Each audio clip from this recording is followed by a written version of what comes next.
What's up, fam? Hope you're doing fantastic out there. Today we are taking a look at a sort of a revised classic from Remette.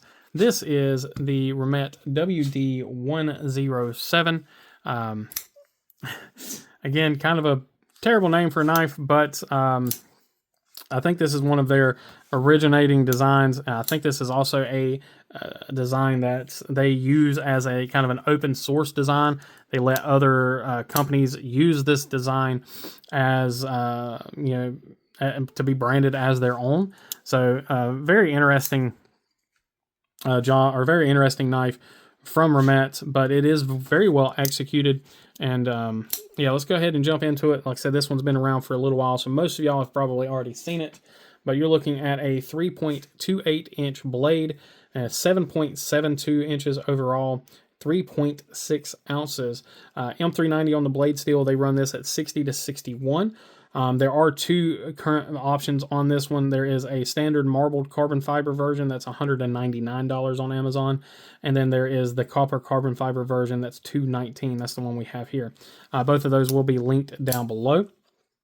Now, like I said, this is an updated version, so they have updated with the belt satin here. I think the original knife, which is still available on Amazon, I think it's $199 as well. The original version, I believe, was like a stonewash or some sort of a, might have been their pearlescent coating or whatever on the blade steel. But these definitely look a lot better with that belt satin. So let's go ahead and jump into the close-ups on this knife, and then just kind of go from there, as per usual. So here we have the titanium simulated bolsters here with the really nice oversized button, standard pivot, tons of milling here just on that little bit of titanium. And then we have our overlays. Of course, it is all titanium here. Overlays done in this copper carbon fiber.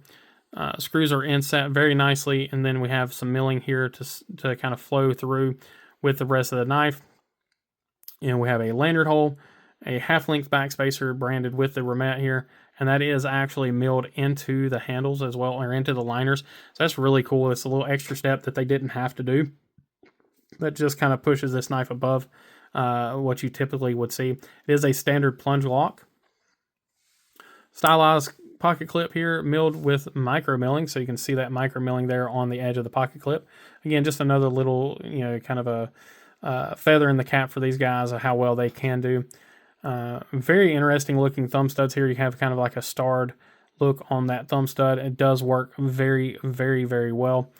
Again, that same stylized kind of look here on the simulated bolsters. Blade, we have a drop point blade with a swedge and belt satin here, hand satin on the flats. Really gorgeous blade. No branding on the blade whatsoever. Really nice job on that. Plunge grind is done very well. Does end about right there. Sharpening, again, done really well. Remette has been a very much improved brand over the last 6 months to a year. And they've really kind of taken off. It's been really nice to see these guys doing a great job. And like I said, those thumb studs are really, really cool looking. Really enjoy those.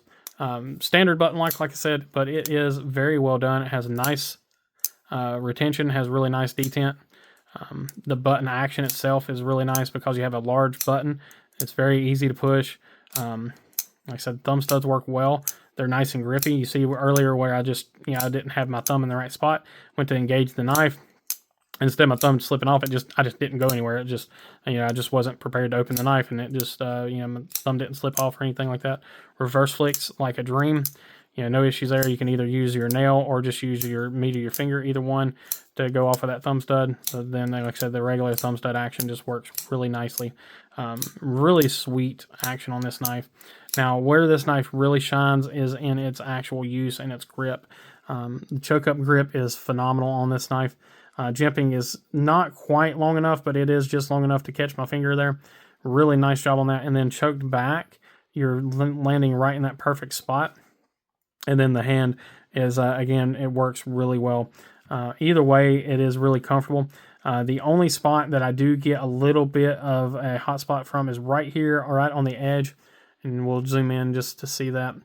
Right here, right at that meeting spot where the blade and the bolster are, if I am gripping the knife strong there, I do get a little bit of a hot spot on the edge of my finger, but it's not terrible, but it is there. So just make sure you're aware of that. Standard grip. I mean, it doesn't matter how hard I squeeze this thing in a standard grip. It's comfortable. It just works. Pocket clip is non-existent. Might as well not even be there.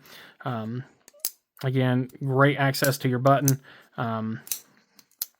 Really, really stinking good job here. Really don't have any overall issues with this knife. I would like to see them maybe do some other carbon fibers. You know, at that price point, they could certainly offer, you know, any of the other, you know, carbon fiber colors or companies out there. You know, they could even use, you know, camo carbon or a fat carbon instead of just using these generic carbon fibers. At that price point, they could certainly do that all day long. There's other companies that do that without any issues. So I know that Remette could do it. I think these guys are going to be at Blade Show this year, so it'd be really nice to see them there at Blade Show and really get to handle a lot of their knives. So really looking forward to that. If you're watching this before or after Blade Show, I don't know when it's going up, but yeah, I'm really really excited about that. But this one, like I said, it's been out for a while. You can get this knife, a very similar knife from other brands. It's licensed from Remette, or at least I'm going to assume it is, because I do know they do that quite often. So, but yeah, I personally would pick this one up from Remette directly. I think that's where you're going to get the best, you know, the best bang for your buck on it. So, let me know what you guys think. Is this one that you have been looking at? Is this one that you've handled, one that you own, whatever? Let me know in the comments down below. We're going to go ahead and check our hardware here, and then we're going to let y'all get out of here. So far, so good. Last thing to check is our T8. No issues there. Great job. Anyway, guys, I appreciate each and every one of y'all. As always, please remember to be kind, be humble, and be EDC. Take care.